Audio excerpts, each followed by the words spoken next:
What can a former bike courier who just recovered from a coma after 28 days do in a town overrun by terrifying infected people who would stop at nothing to hurt him? Hello, and welcome to Recap Crew. Today, I'm going to show you a British sci-fi and horror movie called 28 Days Later. The opening scene shows a group of animal activists going into an animal research facility where some chimpanzees are caged and experimented upon. They proceed to release the animals as they believe they're being mistreated. A scientist warns them against this. He tells them that the animals are infected with a rare and dangerous virus called the rage virus. However, they ignore him and proceed to release the animals.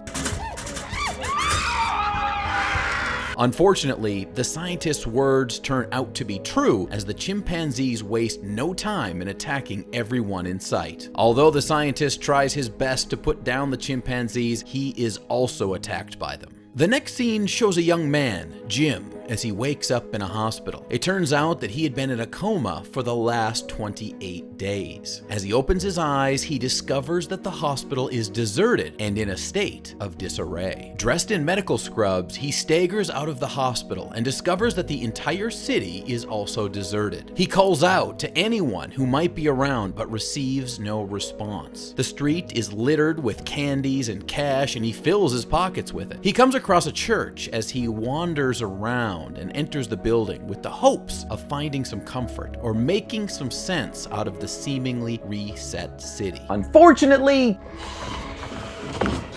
the rest of the people in the church equally come after him, and he runs as fast as his strength allows him to. The infected and bloodthirsty people pursue him, and by some stroke of luck, Jim runs into two people, Selena and Mark, in gas masks. They intervene and help save Jim by throwing petrol bombs at the zombies, and eventually detonating locally made explosives which take out a lot of the zombies. As the duo takes Jim into a relatively safe space, it is revealed that Jim met with an accident on his bike that resulted in his comatose state. In the course of his coma, the rage virus broke out across the city, leading to the infection of millions of people. As a result, the entire infrastructure of the city is abandoned. Jim is unable to take all of this new but sad information in and worries about his parents. This becomes really necessary when Selena states that the virus is a global threat. Jim decides to visit his parents to see how they are faring. Selena and Mark believe that this is an absurd idea, but with Jim's insistence, they decide to accompany him on the trip. As they get to his parents' house, Jim's worst fears are confirmed. His parents, fearing for their lives, have done the unthinkable. They also left an emotional letter asking Jim not to wake up from his coma. It is obvious they would rather he never wakes up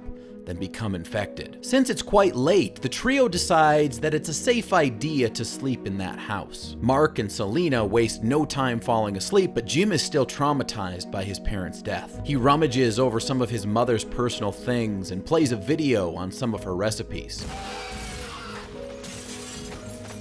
The noise attracts some of the infected people as two of them break into the house and attack him. Selena and Mark wake up and come to his rescue. They're able to take out the dreadful being, and while Jim is unharmed, the same cannot be said for Mark, as he suffers an injury in the course of warding off the infected attackers. Selena sees the open wound on Mark's hand, and without wasting time, hacks him to his demise. Jim is visibly shocked at this, and now seems to understand the dangers of the time. Selena explains to him that the virus wastes no time turning infected people into raging monsters. She ends up saying she wouldn't hesitate to eliminate Jim if he becomes infected too. As they leave Jim's parents' house and make their way back to their previous hideout, their attention is drawn to a flickering light a short distance away. They decide to find out who is behind the light. As they get into the building, they begin to climb a flight of stairs. Jim is apparently weak from poor eating and stops to catch his breath momentarily. Unfortunately, the zombies follow them into the building and begin to hastily climb the stairs to get to them. They come across a man, Frank, who helps them and knocks off the attackers. It is further revealed that he has a young daughter, Hannah, and they stay holed up in their high-rise building. As Jim and Selena retire to their room, Jim seems to be taken in by the kind-heartedness of Frank, but Selena believes that they would be a burden and will slow them down. Selena appears to be self-centered, But in a threat-filled society, who could possibly blame her for her way of thinking? Over the next few days, their supplies begin to reduce, and Frank believes that it would be a good idea to seek out some help. He gets everyone to listen to the radio transmission of some military folks who claim to have an answer to the problem at hand. The transmission also states that survivors should look for them in a place close to Manchester. Frank believes that this is a great idea,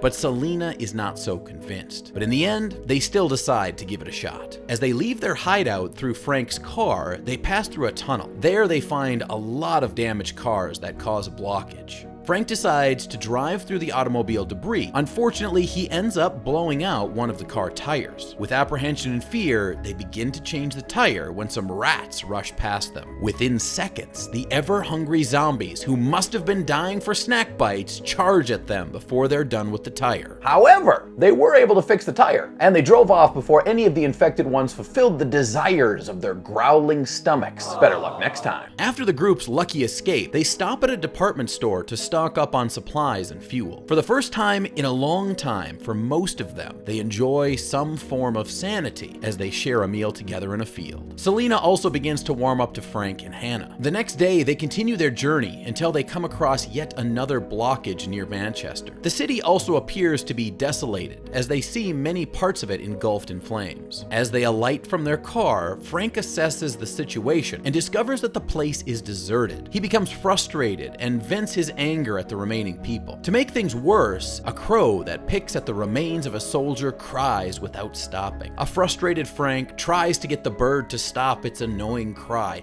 He looks up in the direction of the bird as he tries to shoo it away. Unfortunately, a drop of blood from the body of the soldier drops into his left eye. As he realizes what this means, he tells Hannah to stay away from him. The effect of the infection grows quickly, and he begins to get violent. A volley of bullets cut him down, and it is revealed that there were soldiers hiding the whole time. As these soldiers take them away to a beautiful and fortified building, the commander, Major Henry, comes to meet and welcome them to the safe house. After a shower and cleanup, Selina, who is shaken by Frank's demise, breaks down in tears, and Jim comforts her. It is obvious that they have a growing affection between them. Jim asks Henry about the cure that their broadcast promised, and although Henry speaks of the safety of the mansion because of the protection in place, his response leaves Jim in a state of uncertainty. This is also not to mention some of his unconventional methods. For instance, he plans to see the infected die off due to starvation. He has also imprisoned an infected soldier, Mailer, in the house. He claims that he needs to understand the virus progression in the human body. Later that night at dinner, a sergeant, Farrell, shares a different view from Henry on his expectations of the world after the infection is over. After dinner, Henry invites Jim for a drink and opens up to him about a sinister plan he has. He tells Jim that he made a promise to his soldiers to make women available to them. This is probably to raise children after the infection is over and to satisfy their desires. Jim is upset about this and makes plans to escape with Selina and Hannah. Farrell is also unhappy with Henry's plans and attempts to help Jim and the ladies. Unfortunately, they're outnumbered, and Henry has Jim and Farrell thrown into prison to await execution. The next day, two soldiers lead out Jim and Farrell for execution. One of the soldiers, however, hesitates to shoot Farrell, but the second soldier pulls the trigger, executing him. A fight breaks out between the two soldiers, and Jim uses the distraction as an opportunity to escape. As he flees and falls from exhaustion, his attention is drawn to a mini-jet flying above him. The appearance of the jet rekindles his hopes that there's still a chance that the whole world is not infected with the rage virus. Back at the mansion, Henry wants the ladies to prepare themselves for his soldiers' pleasure, and as one of the soldiers grabs Selina, an alarm goes off. Henry finds out that Jim got away, and he takes a soldier to go after him. Jim, however, finds the soldier first and eliminates him before taking his gun. As he returns to the mansion, he releases Mailer from his chains. This almost makes you wonder what he must have told Mailer not to get attacked by him, because Mailer seems sensible enough to go after only the soldiers in the mansion. He attacks and infects as many as he can. Selina and Hannah use the chaos as an opportunity to escape. However, a soldier suddenly grabs Selina. In a time of infected soldiers attacking and infecting others, I'm gonna get you out of here, then we're gonna find a nice... This soldier must have all of his priorities set the wrong way, as he still wants to be satisfied. In any case, Jim finds him and violently ends his life. Selina appears shocked at the new but quite aggressive Jim and almost hacks him with her machete, but stops at the last minute. As the trio run to a car, they find Henry in the back seat, and he wastes no time in shooting Jim in the stomach. Hannah furiously drives the car towards Mailer, who drags Henry out of the car and mauls him. The ladies and an injured Jim drive off to a deserted hospital where Selina does her best to save Jim's life. 28 days later, Jim wakes up in a quiet-looking house. He steps out of the house to see Selina working hard at a sewing machine as she sews a large fabric. Hannah rushes into the room and announces that something is approaching. The three of them rush out with the huge fabric that Selina was working on. Although for a person who's been out for 28 days, Jim seems to have quite a lot of energy to run. Well, what do we know about being comatose? They set down the fabric, and it is an SOS sign to a jet flying over them. As the jet sees the sign, the three of them on the ground appear hopeful of escaping the nightmare they've all been through. If there's anything to be learned from this movie, it's that the human mind is powerful. When survival becomes all that remains, barriers are usually broken to ensure that this happens. The movie also shows on a deeper level human nature, when the bare necessities of life are stripped away. Above all, it shows the power of unity and how love can blossom in the most unlikely circumstance. Although this is a must-watch, it's not really for those that aren't fans of zombie movies or post-apocalyptic movies. Please subscribe to our channel to be notified when we upload. Also, don't forget to suggest movies that you want us to recap in the future in the comments down below.